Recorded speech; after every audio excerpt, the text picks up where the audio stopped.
Hey there.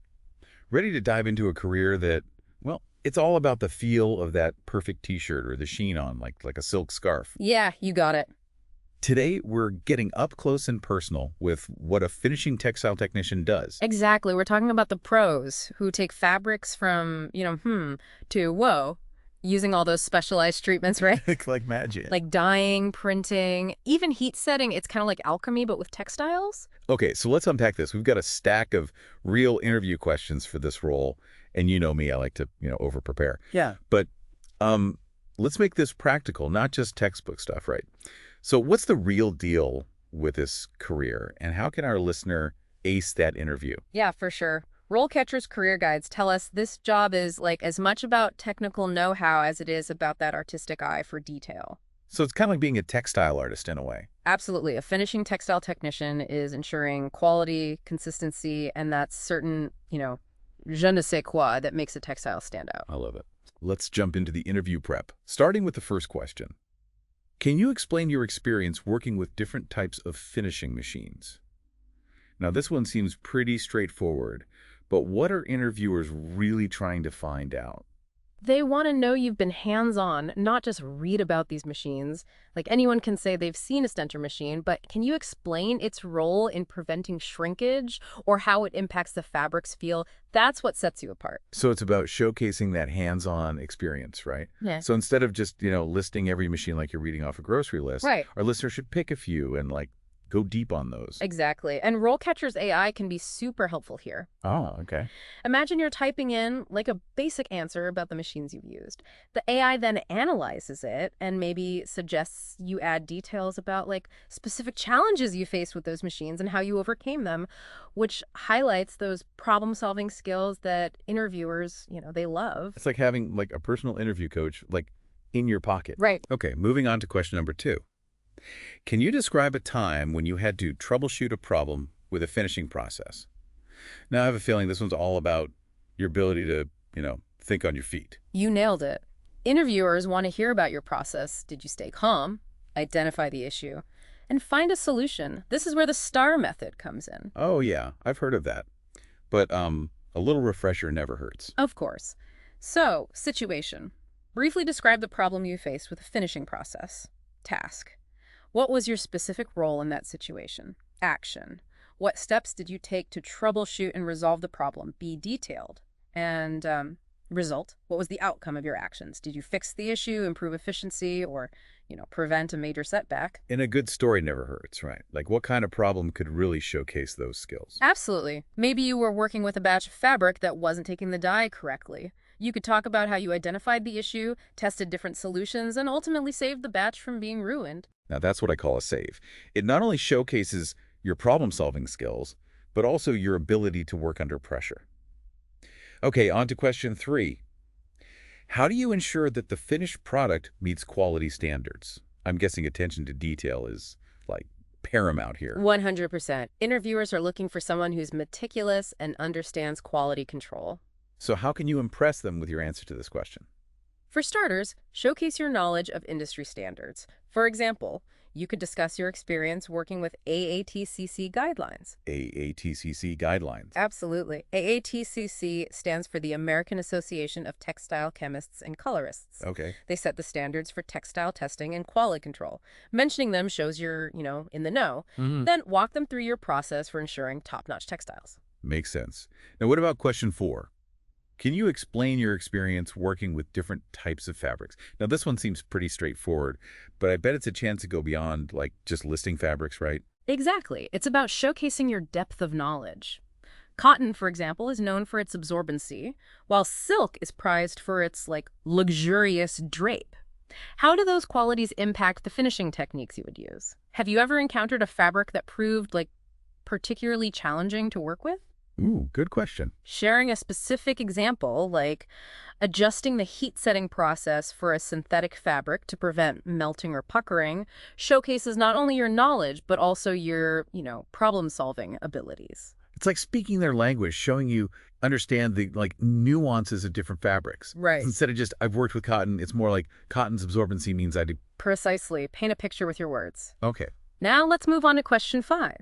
Can you describe your experience with different types of finishing chemicals and dyes?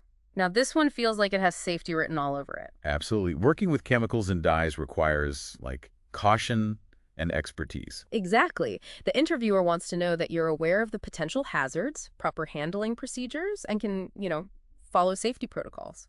So how should you approach this question? Be specific. Instead of rattling off a list, talk about your experience with different dye classes, like reactive dyes for cotton or acid dyes for silk.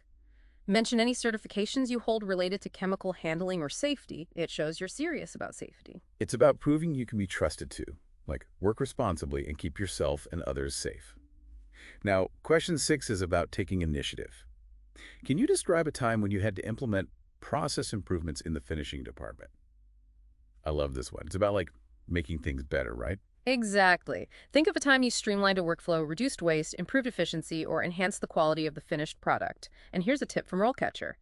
Quantify those improvements. Instead of saying, I made the process faster, you could say, by implementing a new drying technique, I reduced drying time by 15%, which increased our daily output by 10%. Numbers speak volumes. They really do paint a vivid picture of your contribution. Okay, we're on a roll. Let's tackle question 7. Can you explain your experience with safety protocols in the finishing department? We've touched on safety, but this seems like a direct attempt to gauge your commitment to it. You're spot on. This is about showing that safety isn't just like a box you check. It's ingrained in how you work. Right. Go beyond, yes, I follow the rules. Talk about participating in safety training programs, conducting risk assessments, or identifying potential hazards and, taking steps to mitigate them. So it's about being proactive and demonstrating that safety is a top priority. This has been incredibly helpful so far. But before we dive into more questions, let's take a quick pause. When we come back, we'll uncover more insider tips and explore what your career path could look like as a finishing textile technician. And we're back. We're getting you prepped for that finishing textile technician interview. And trust me, being over-prepared is never a bad thing. Ready to jump back into those interview questions? Absolutely. Let's tackle a few more. Perfect. Now, question 8 is, can you describe a time when you had to train or mentor a new team member in the finishing department? This one seems to be exploring your leadership potential and ability to share your knowledge effectively. Exactly. It's about highlighting those times you've helped someone else succeed. Think about a time when you successfully trained someone on a specific finishing process, like a piece of equipment, or even those all-important safety procedures. And how can our listener really, knock this answer out of the park? Describe your approach to training. Did you provide clear instructions, hands-on demonstrations, maybe even create helpful training materials? Did you get positive feedback from the person you mentored? Did they become a valuable asset to the team? So it's about proving you can elevate those around you. Precisely. Now, before we move on to the final interview question, I want to touch on something we see in RoleCatcher's career guides.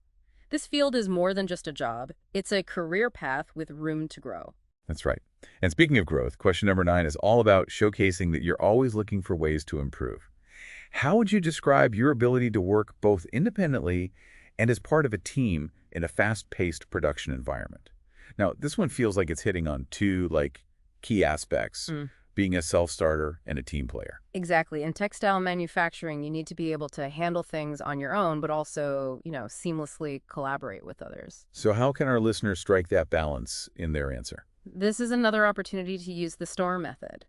Think of two separate situations, one where you excelled independently and one where you were a strong team player. For the independent example, maybe you identified a bottleneck in the production process and took it upon yourself to, streamline it. For the teamwork example, maybe you collaborated with colleagues to implement a new quality control measure that reduced defects. It's all about showcasing your versatility and adaptability, that you can wear different hats depending on what the situation demands. Now, before we wrap up the interview portion, any final advice from RoleCatcher on how to really nail these answers? Absolutely. RoleCatcher emphasizes that their platform is all about tailoring those answers. Let's say you input your initial response to a question, and the AI flags a missing detail, maybe a specific skill mentioned in the job description that you forgot to highlight. RoleCatcher helps you weave those keywords in, making sure your answers resonate with what the hiring manager is looking for. That's like having a secret weapon to decode those job descriptions. Okay, we've covered a ton of ground with those interview questions, but what happens after you land the job? Let's shift gears and delve into the career path itself. What can someone expect when they're just starting out as a finishing textile technician? According to RoleCatcher, entry-level roles often focus on building a strong foundation. Think assisting seasoned technicians, learning the ins and outs of different machines and processes, and, of course, mastering those safety protocols. You might be prepping fabrics for finishing, operating machines under supervision, or conducting those initial quality checks. It's about soaking up knowledge and getting those hands-on skills polished. It's like an apprenticeship for the, textile world. So what comes next as you gain more experience? As you progress to a junior-level role, you'll start to gain more independence and responsibility. Imagine setting up finishing processes on your own, tackling those minor machine hiccups, and even helping to train newer technicians. So you're not just, expanding your technical skills, you're stepping into a leadership role as well. I love that. What about those who aspire to reach the management level? What does that career stage look like for a finishing textile technician? At the management level, you transition from the hands-on work to a more strategic role.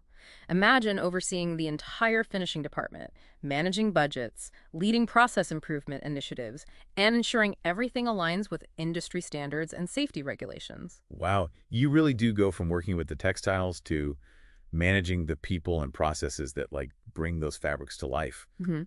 But we've talked a lot about the how-to of this career. Let's get into the nitty-gritty, the real-life stuff.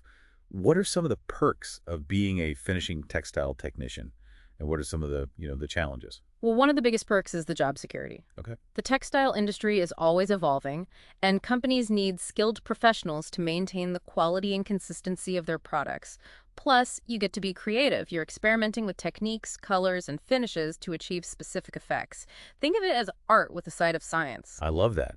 But you mentioned there are also some downsides to consider. Absolutely. The work can be physically demanding.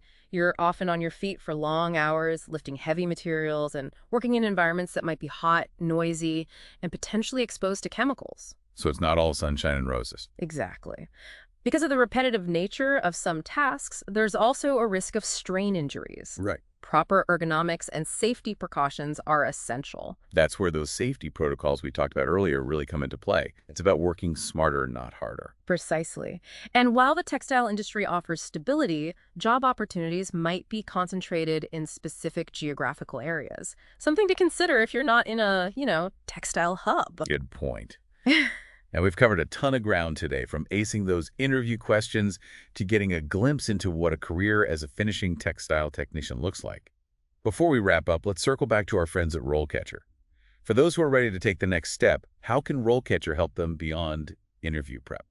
RoleCatcher's in-depth career guides go even deeper on everything we've discussed. From industry trends and salary insights to advanced training opportunities and ways to specialize. So whether you're just dipping your toes into the textile world or you're ready to, dive headfirst into your dream job, Yeah. RoleCatcher is there to guide you every step of the way. Precisely. It really is mind-blowing to think about, how tech is going to completely reshape this whole industry. Yeah. Imagine a world where fabrics can be digitally printed with these crazy intricate designs or even embedded with sensors to track your health. Yeah. The possibilities are endless. It's like something out of a sci-fi movie. But even with all these advancements, I have a feeling there will always be a demand for the skills and expertise of a real-life finishing textile technician. Yeah, oh, for sure. Someone who understands the nuances of those materials, the ins and outs of those machines, and can troubleshoot problems on the fly. Absolutely. It's that human touch that often makes all the difference. Right. Speaking of the human touch, we've talked a lot about the technical side of this career. But what about the people? What kind of person thrives in this environment? That's a great question. RoleCatcher's guides mention that his job isn't for everyone, so it's smart to think about those personality traits that might signal you're a good fit. What are some of those must-have qualities? Based on what we've seen in our research, someone who's detail-oriented, a problem solver by nature, and enjoys a bit of a hands-on challenge tends to thrive in this role. So if you're someone who loves figuring out how things work, has an eye for detail, and doesn't shy away from a little, hard work, this could be your calling. It certainly seems that way. Now, before we officially wrap things up, I want to emphasize one last time how valuable a resource like RoleCatcher can be for anyone serious about a career as a finishing textile technician. Agreed. Their AI-powered platform and career guides can be like your secret weapons, providing, personalized feedback on interview answers and offering invaluable insights into this exciting career path. So, as we bring this deep dive to a close, what's the one key takeaway you hope our listeners walk away with today? I'd say it's this. Don't underestimate the power of combining your passion with preparation. If you're, fascinated by the world of textiles and you're willing to put in the effort, a career as a finishing textile technician could be your perfect fit. I love that. It's a reminder that sometimes the most unexpected careers can be the most rewarding. That's all the time we have for today's deep dive. A huge thank you to you, our amazing expert, for sharing your insights, and to you, our listeners, for joining us on this journey. Until next time, happy learning.